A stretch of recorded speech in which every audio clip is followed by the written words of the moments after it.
So, good afternoon or good morning for the American participants, to everybody. We are here again for our third session.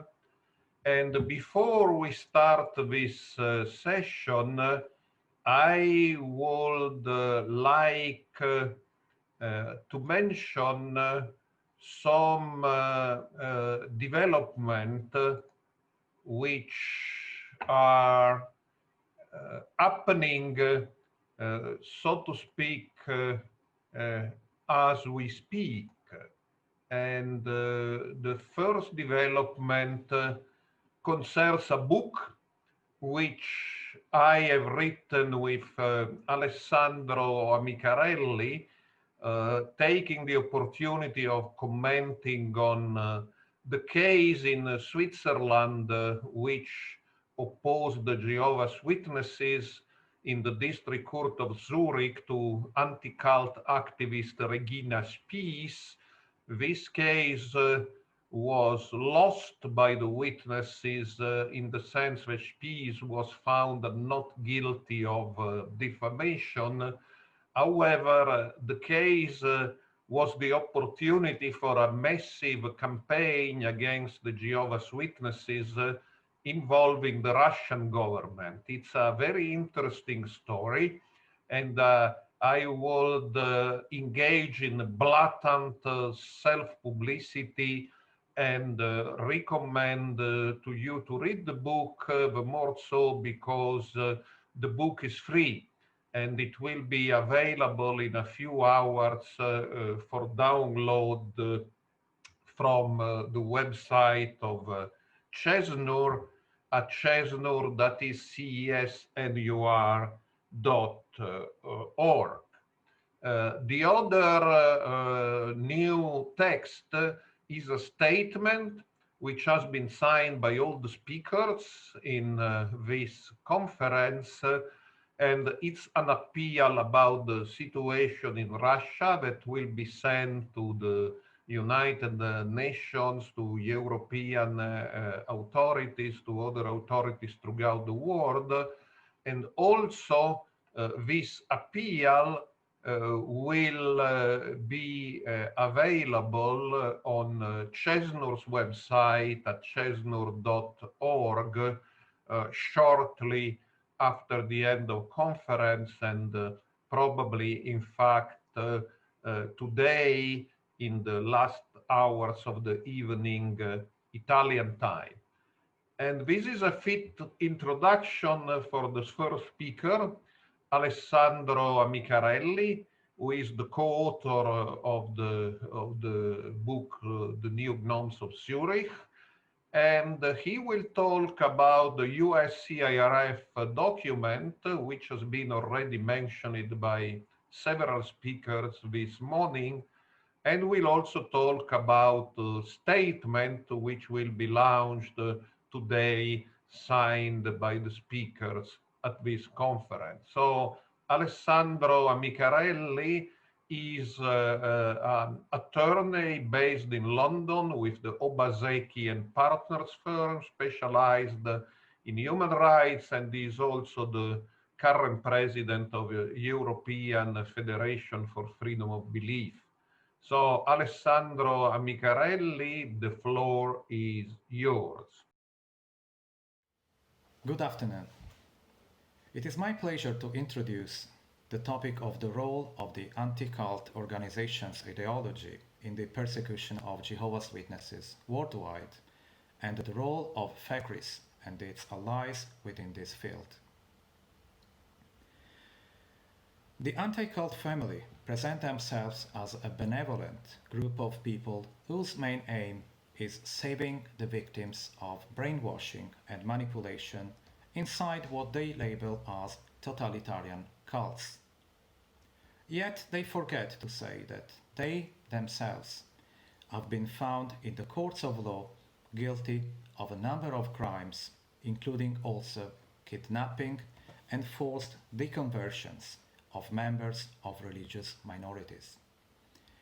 They also forget to say that most of the new religious movements, which I prefer to call new religious and spiritual minorities, operate freely and legally in most of the democratic countries all around the world, and their rights have been confirmed in the same courts of law where members of the anti-cult organizations have been found guilty of crimes committed to the detriment of members of religious and spiritual groups.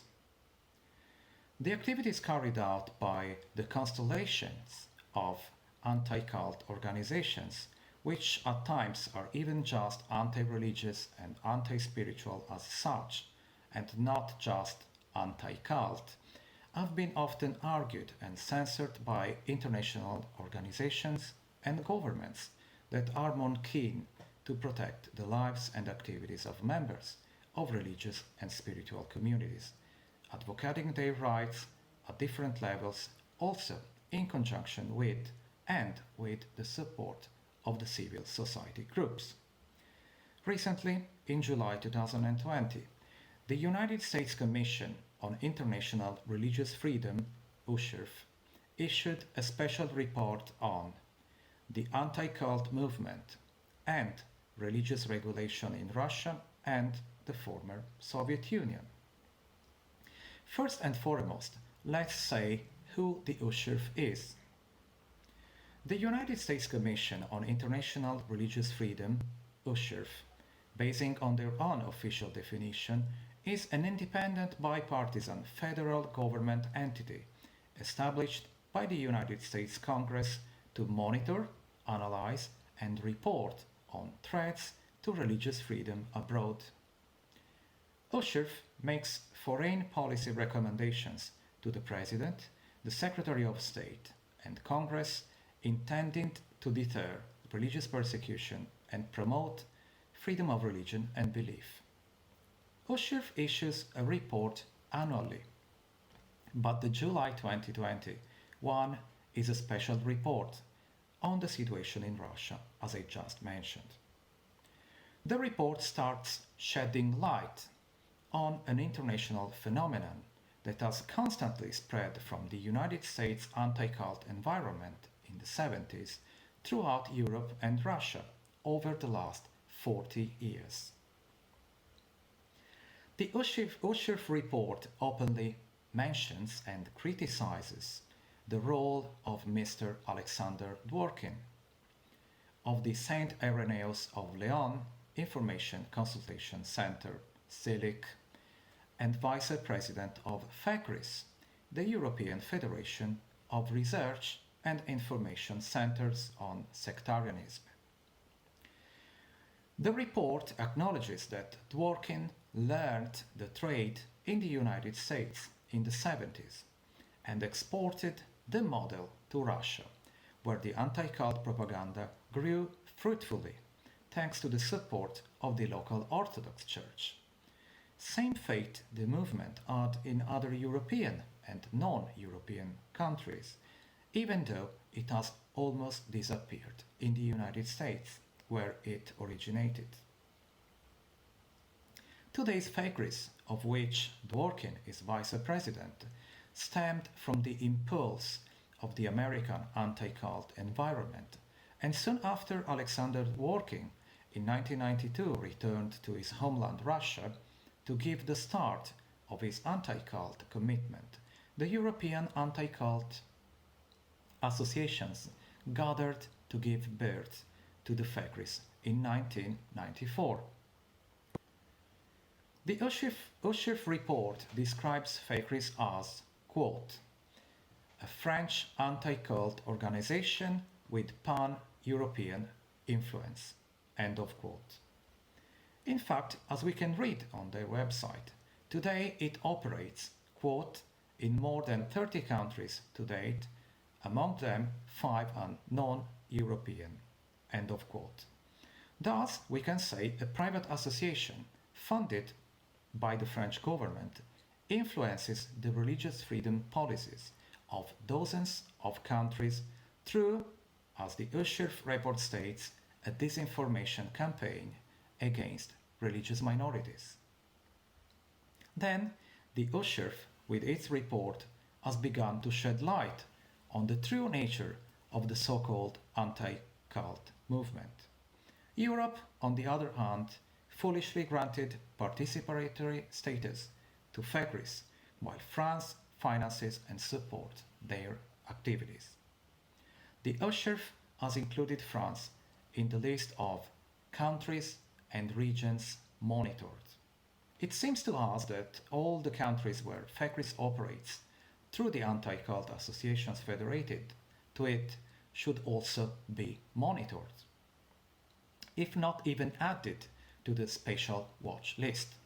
In fact, it should be noted that, as stated in the report, quote, the group regularly disseminates negative propaganda on religious minorities, including in international forums such as the annual conference of the Organization for Security and Cooperation in Europe, OSCE, Human Dimensions Conference, end of quote.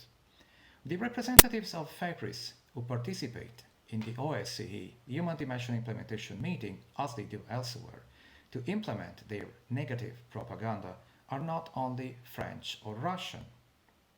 In fact, FECRIS representatives from various countries are active, as are the members of FECRIS from various European countries who travel to China and elsewhere to spread intolerance against religious and spiritual minorities. We believe that monitoring the countries where intolerance turns into discrimination and persecution is an incomplete action if the origin of the anti-religious impulse is not exposed and stopped as well. It is not logical to prosecute the perpetrator and ignore the well-known instigator.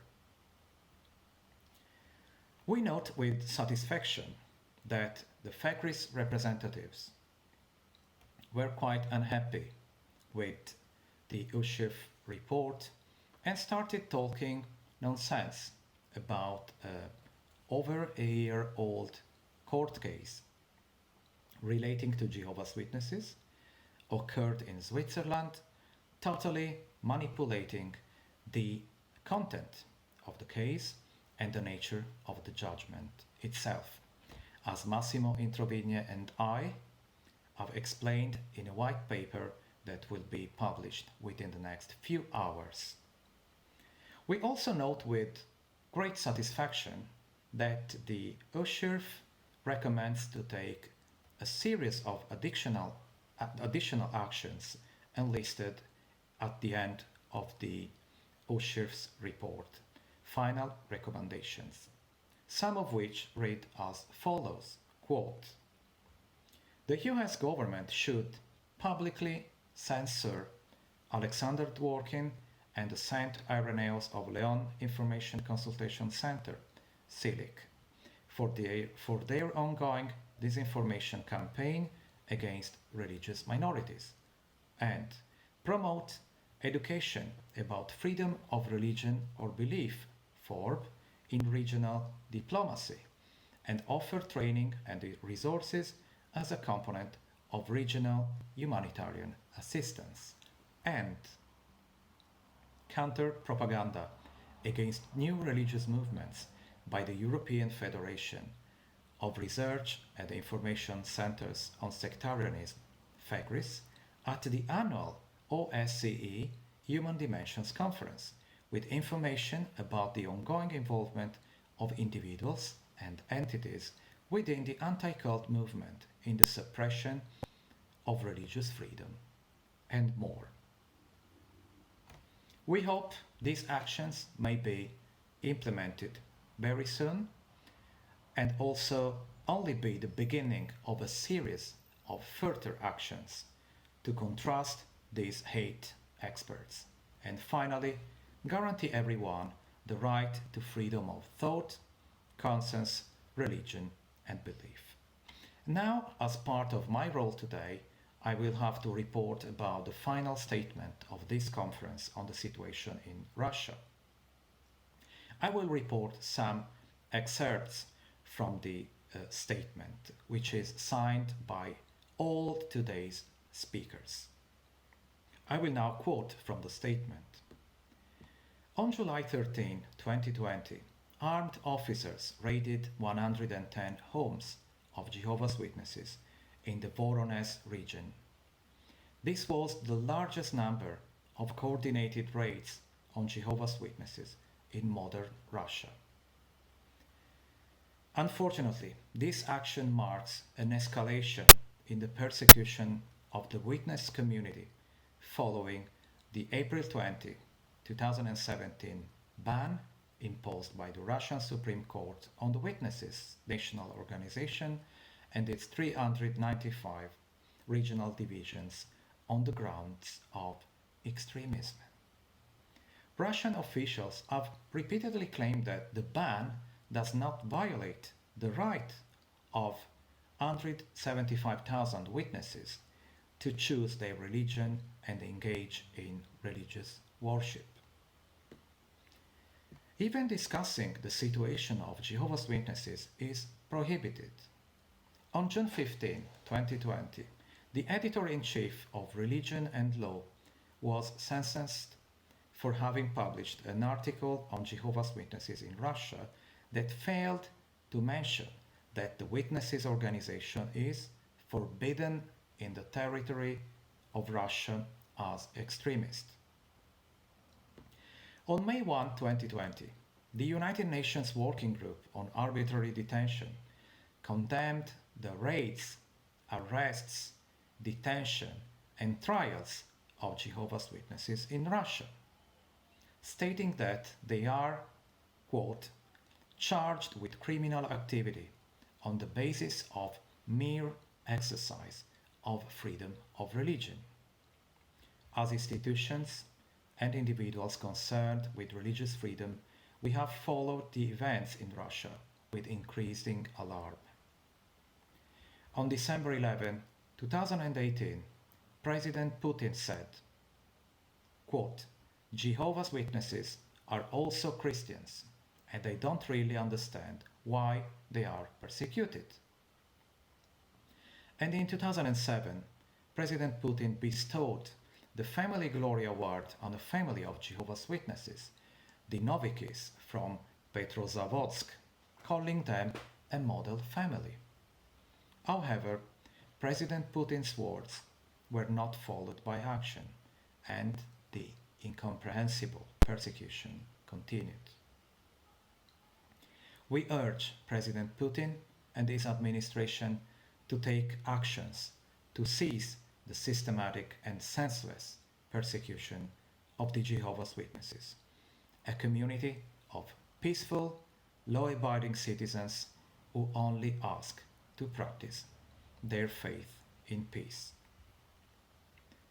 We are receiving a number of signatures. In fact, the statement is open to signature to all scholars, researchers, professors, and public personalities who are willing to endorse it. The final statement will be available on the conference website. Thank you for your attention.